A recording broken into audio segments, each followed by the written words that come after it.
ourselves in 20 years' time? Madison Square Garden. Welcome back to Dublin. Thank you. spent quite a bit of time here. Did you miss us, Paul? Always. Was it a fun shoot? It was great. Yeah, really good fun. Yeah. I'm fascinated by your character, Rick, because, you know, on paper he's just a has-been wedding singer. There's so much more to him, though, you know? I mean, he adores his Irish wife and his daughter. He's such a passion for music, but he's struggling, isn't he? Tell me more about him. Yeah, I mean, a guy who's, I think, his life maybe didn't go in the way he thought it was going to go. And, you know, kind of learns throughout this whole process what he does value, what is important, and that he also is a songwriter, and that he is successful, and maybe successful in ways that he didn't quite realize. And then John, the Nick Jonas character, Danny, another musician, completely different, wasn't a boy band.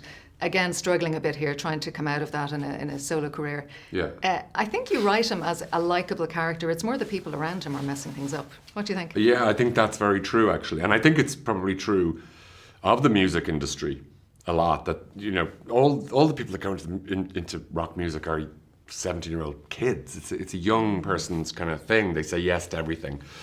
And that's not good for the, you know, for you know, when you're that young and you're saying yes to every opportunity, there's a lot of people around you that will take advantage of that and point you in directions that, and it's only this very specific type of person that's able to say no to adults when they're that age. And it's a very, very important part. And you're right, in a way, you're watching this movie without giving too much away. You kind of wish the Nick character would say no to a few people along the way, and kind of, but that's the test of, you know, that's the test that's at the heart of the movie, the kind of Faustian pact. And it's fame and ambition and all the pressure that All goes of with those that, right? things, Yeah. You end up singing at a lot of Irish weddings. And I'm wondering, have you ever been to an Irish wedding? I don't think I have really, Yeah. no. Do you think, even on film, having done this, is there something different about an Irish wedding to a US wedding? Did you pick up anything? Probably more people dancing with pints in their hands. That's true. It's a kind of a thing that people have in this. It's like a gyroscopic It's thing. like you balance it, Yeah. nothing Yeah. spills. It's You dance around the pint. Yes. You got to figure it out. I mean, the girls are usually first up on the dance floor. The guys, it might maybe take the pint to get them there. Maybe that's why. Are you someone at a wedding who's up on the dance floor, or does it have to be a particular song that gets you there? No, I usually will get up and dance. Also, if I'm in a wedding with my wife, and then we'll dance. Yeah. But I think I used to dance a lot more than I do now. But I will cut loose at a wedding. What about for you, sure. John? Do you have to be forced up, or? Doesn't Peter Kay have a really funny thing that when you're past a certain age, when your body decides to get up and dance, that you can't just walk onto the dance floor and start dancing. You start dancing as you get up. You have to warm yourself into it, yeah. Yeah. That's very true.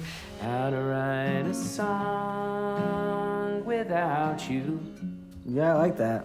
'Cause every song I ever wrote in my life is about you. Tell us about the song at the centre of this film. How was it created? How do you create a hit song? So well, I don't know that it's a hit yet, but touch wood.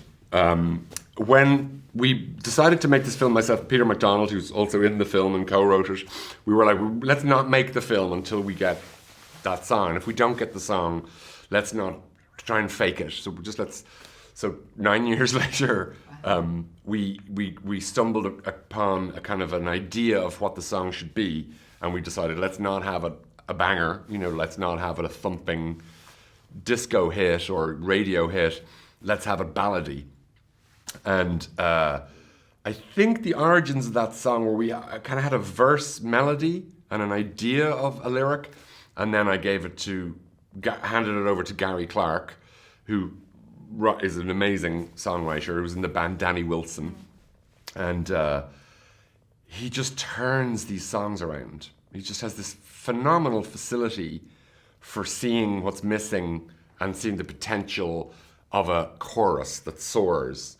And like all, I think, songs that do very well, they transition from this lovely verse into a chorus that just everybody's singing.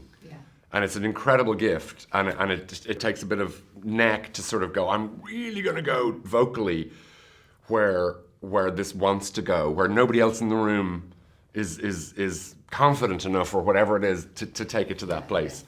And so he did that and sent it back to all of us, and we were like, now we've got permission to make this movie. Well, you go out humming it, that's for sure. Yeah. It's a catchy number. What about you and music, Paul? I mean, we know you as an actor. I believe you've a karaoke machine at home, so you sing a bit? I love to sing, Yeah. And I love karaoke. I think it's really fun to do. What's your song? I don't really have a song. Probably do it too much to say that I had it. You know, I used to be Wichita lineman back in the day, but now It's a real party pleaser. Now, It's a big pleaser. So, oh yeah. Here's Paul with brings down the house. Yeah. No, I now I like to try and do songs I've never done that are not particularly good. Not that I would perform them well, but that the songs are weird little, you know. I remember kind of this song from the 70s, or you know. I mean, John, we know your music is hugely important to your movies. I'm wondering about, Paul, you signing up for this particular movie with music as part of it. What was it that made you say yes? Well, John, I mean, I love his movies, and I love music, and obviously this isn't the kind of thing I normally do, but I was excited by the challenge, and I loved the script, but I was really happy and excited to work with John.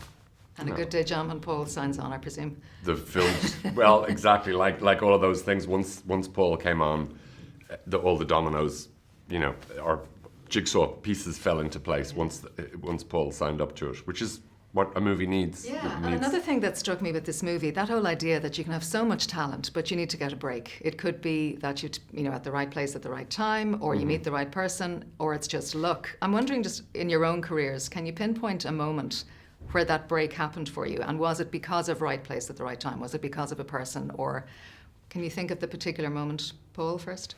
I mean, I've gotten so many breaks, and so many lucky moments personally where I was in the right place at the right time, and with work somehow I got you know, an audition somehow, went in and tried to read for other parts, but they kept telling me, yeah, this one, and I wound up getting it, and it kind of was one of the very first things I ever did, and it started to kind of go from there. But what a lucky break to get that part. It can't be luck, John. What about you?